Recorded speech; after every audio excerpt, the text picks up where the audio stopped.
നെന്മാറ ഇരട്ടക്കൊലക്കേസ് പ്രതി ചെന്താമരയ്ക്കായി തിരച്ചിൽ തുടരുന്നു. നാട്ടുകാരുടെ നേതൃത്വത്തിൽ തിരച്ചിൽ തുടരുകയാണ്. സൂരജ് സജിയുണ്ട് നെന്മാറയിൽ നിന്ന് വിശദാംശങ്ങളുമായി. സൂരജ്, രാത്രി ഏതാണ്ട് 10:15 ഇയാളെ കണ്ടു എന്നൊരു വിവരം ലഭിക്കുന്നത്. ഏതാണ്ട് 10:00 ആരംഭിച്ച തെരച്ചിൽ ഇപ്പോഴും തുടരുകയാണോ? എന്തെങ്കിലും വിവരം, സൂചന ലഭിച്ചോ ചെന്താമരയെ പറ്റി? ഗോകുൽ, അല്പസമയത്തിനകം ഈ തെരച്ചിൽ അവസാനിപ്പിക്കുമെന്നുള്ളതാണ് നാട്ടുകാർ പറയുന്നത്. ഈ ചെറിയ വിവരത്തിന്റെ അടിസ്ഥാനത്തിലായിരുന്നു അവരുടെ തിരച്ചിൽ. അതോടൊപ്പം തന്നെ കഴിഞ്ഞ തവണ ഈ കൊലപാതകം, അതായത് ഈ സുധാകരന്റെ ഭാര്യയെ കൊലപ്പെടുത്തിയ ശേഷം 5 ദിവസമാണ് ഈ ചെന്താമര ഈ വനത്തിൽ കഴിഞ്ഞത്. എല്ലാ ദിവസവും വൈകുന്നേരം രാത്രിയോടുകൂടി ഈ തറവാട്ട് വീട്ടിലെത്തി ഭക്ഷണം കഴിക്കുകയും പിന്നീട് ഈ കാട്ടിലേക്ക് മടങ്ങിപ്പോകുന്നതുമായിരുന്നു രീതി. അതുകൊണ്ട് തന്നെ അതേ ഒരു സ്ട്രാറ്റജി ഉപയോഗിക്കും എന്നൊരു സംശയം തന്നെയാണ് ഇവരെ സംബന്ധിച്ചുള്ളത്. ആ ദൃശ്യങ്ങളിലേക്ക് പോയാൽ നമുക്ക് കാണാം. ഇതിപ്പോൾ ഞാനുള്ളത് ഈ പോത്തുണ്ടി മേഖലയിലെ പ്രധാന ജംഗ്ഷനിലാണ്. അതായത് ഇവിടെ നിന്ന് ഒരു 300 മീറ്റർ അകലെ മാത്രമാണ് ഈ കൊലപാതകം നടന്ന വീടുള്ളത്. ഈ പോത്തുണ്ടിയിലേക്ക് കയറുന്ന പ്രധാന കവാടത്തിലടക്കം 3 യുവാക്കൾ, അതായത് CATUവിൻ്റെ ഓഫീസാണ്. ഈ CATUവിൻ്റെ ഓഫീസിൽ ഇവരടക്കം ഈ കാവലിരിക്കുന്ന ഒരു സാഹചര്യമാണ്. അതായത് ഇത് പല മേഖലയിൽ, അതായത് വിവിധ കോണുകളിൽ ആളുകൾ ഇരിക്കുന്നു. ഒരു 70-ലധികം ആളുകൾ ഈ മലയെ ചുറ്റിപ്പറ്റി, അതായത് ഈ ചെന്താമരയുടെ തറവാട് വീടുണ്ട്, തറവാട്ട് വീട്ടിനെ ചുറ്റിപ്പറ്റി ഒരു 70-ലധികം ആളുകൾ ഇരിക്കുന്നുണ്ട്. അങ്ങനെ വിവിധ കോണുകളിൽ ഇവരുടെ പരിശോധന. അതോടൊപ്പം തന്നെ ഇന്നത്തെ രാത്രി ഇവരെ സംബന്ധിച്ച് നിർണായകമാണ്.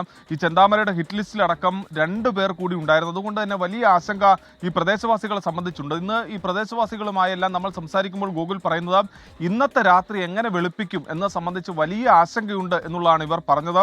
അതിന് പിന്നാലെയാണ് ഇന്ന് ഒരു ചെറിയ വിവരം ലഭിക്കുന്ന ഒരു വീടിന്റെ പുറകിൽ ഈ ചെന്താമര എന്ന് കരുതുന്ന ഒരാളെ കണ്ടു എന്ന തരത്തിൽ വിവരം ലഭിക്കുന്നു. ഇതിന്റെ ഭാഗമായിക്കൊണ്ടാണ് നമ്മൾ നേരത്തെ പുറത്തുവിട്ട ദൃശ്യങ്ങളിൽ വലിയ രീതിയിലുള്ള ഒരു തിരച്ചിൽ നടത്തുന്ന ഒരു നിലയിലേക്ക് ഈ നാട്ടുകാർ പോയത്. എന്തായാലും ഈ പ്രദേശവാസികൾ നമുക്കൊപ്പം ചേരുകയാണ്. ഇന്നിപ്പോ ഈ രാത്രി നമ്മൾ ഉറക്കമൊഴിച്ചിരിക്കുകയാണ് വിവിധ കോണുകളിൽ, അല്ലെ? എങ്ങനെ ഇന്ന് വിവിധ കോണുകളിൽ നമ്മൾ ഉറക്കമൊഴിച്ചിരിക്കും. ഏകദേശം ഒരു 4-5 സെറ്റ് കുട്ടികളുണ്ട്. അപ്പോൾ എല്ലാം ചുറ്റും ഈ പ്രദേശത്ത് ചാൻസ് ഉള്ളവിടെയൊക്കെ സ്ക്വാഡായിട്ട് ഇങ്ങനെ നിന്നിട്ട് രാത്രി കാലങ്ങളിൽ പിടിക്കാൻ വേണ്ടിയിട്ടാണ് നിൽക്കുന്നത്. അത് കൂടാണ്ട് പോലീസിൻ്റെ SP സ്ക്വാഡ് ഉൾപ്പെടെ SIൻ്റെ CIൻ്റെ ഉൾപ്പെടെ എല്ലാ സ്ക്വാഡുകളും ഉണ്ട്. എന്തായാലും പ്രതി ഇവിടെ ഉണ്ടെങ്കിൽ എന്തായാലും ഇന്ന് രാത്രിയോടെ പിടിക്കും, ഇല്ലെങ്കിൽ ബുദ്ധിമുട്ടാണ്. ഇതേപോലെ 2019-ലും ഇതേപോലെ രാത്രി ഇരുന്നിട്ടാണ് തലേദിവസം രാത്രിയാണ് കിട്ടിയത്. അത് ആളിൻ്റെ ഏട്ടൻ്റെ വീട്ടിൽ നിന്നാണ് പ്രതിയെ കിട്ടിയത്. എന്തായാലും കിട്ടുന്നുള്ളൊരു വിശ്വാസമുണ്ട്.